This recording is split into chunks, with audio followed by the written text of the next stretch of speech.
pemirsa setia, berita cepat kembali hadir ke hadapan Anda dalam edisi Praktikum Komunikasi Massa yang akan menyajikan 3 berita dari sumber terpercaya. Bersama saya, Dewa Diatmika, mari kita simak berita yang pertama.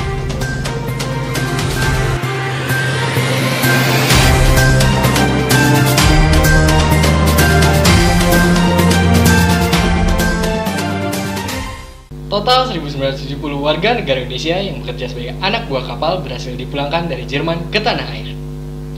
Menurut keterangan KBRI Berlin, sebanyak 242 warga negara Indonesia kru kapal pesiar Jerman dipulangkan pada Rabu 20 Mei 2020 dan tiba di Bali pada Kamis 21 Mei 2020. Pemulangan rombongan terakhir para WNI ABK dilepas langsung oleh Duta Besar RI untuk Jerman, Arif Hafaz Orguseno. Para WNI ABK rombongan terakhir itu dipulangkan dengan penerbangan pesawat sewaan yang diberangkatkan dari Bandara Hamburg. Pesawat tersebut mengangkut 242 WNI kru kapal pesiar grup TUI. Dari Hamburg, pesawat diterbangkan langsung menuju Denpasar, Bali dengan jadwal ketibaan pada Kamis 21 Mei 2020.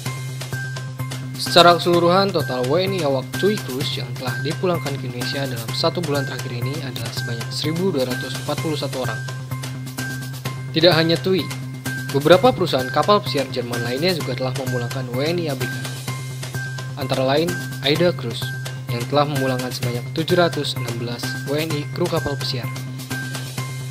Para WNI kru kapal pesiar Jerman itu menyebutkan bahwa selama menunggu waktu kepulangan, mereka terus dipantau kondisi kesehatannya.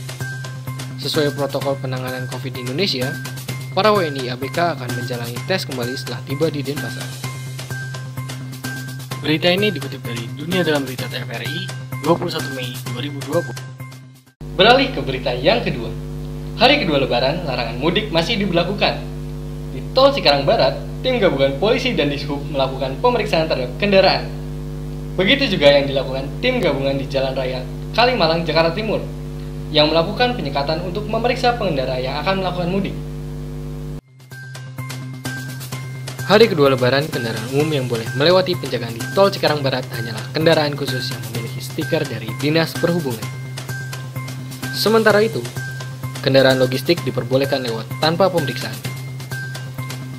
Meski kendaraan yang diminta putar arah mengalami penurunan, namun angkanya masih terbilang tinggi.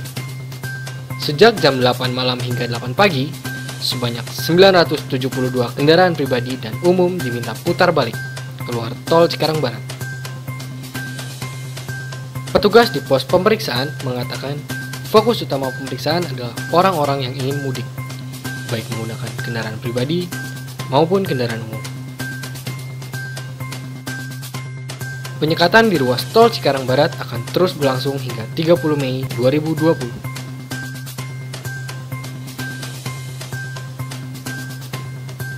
Tim gabungan polisi dan Dishub Jakarta Timur juga melakukan pemeriksaan di pos penyekatan di Jalan Raya Kalimalang. Penyekatan ini guna memeriksa pengendara yang ingin mudik terutama keluar wilayah Jabodetabek. Sejumlah pengendara yang terindikasi melakukan perjalanan mudik maka akan diputar balik ke arah Jakarta.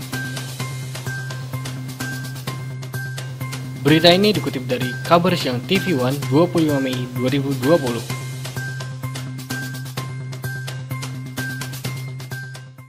Beralih ke berita yang ketiga. Presiden Jokowi menjawab fasilitas umum untuk memastikan kesiapan penerapan prosedur new normal. Sementara itu, Ikatan Dokter Indonesia berpendapat bahwa perlunya pengumpulan pakar sebelum pola kebiasaan baru diterapkan di suatu daerah. Selasa 26 Mei 2020, Presiden Jokowi mengunjungi Sumarekon Mall Bekasi dan stasiun MRT Bundaran Hotel Indonesia untuk memastikan kesiapan prosedur new normal.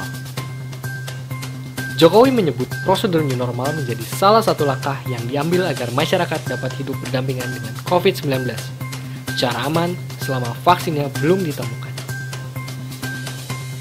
Program ini dimulai dengan melonggarkan ketentuan dalam PSBB, namun tetap menerapkan protokol kesehatan secara ketat dan langsung melibatkan aparat polisi dan TNI dalam penerapannya.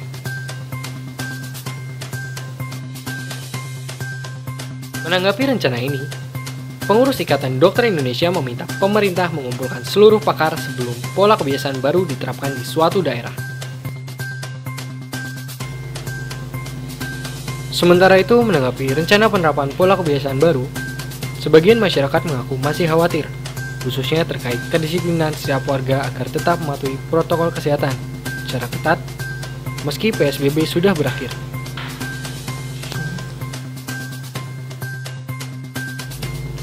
Karenanya, IDI juga mengatakan edukasi terkait penerapan pola kebiasaan baru harus gencar dilakukan pemerintah kepada masyarakat agar jumlah kasus COVID-19 tidak bertambah.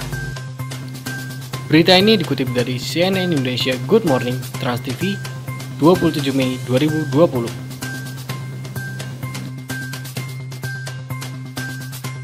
Demikian pemirsa, berita cepat edisi Praktikum Komunikasi Massa kali ini. Saya Dewa Diatmika undur diri. Tetap jaga kesehatan Anda selama pandemi dan sampai jumpa.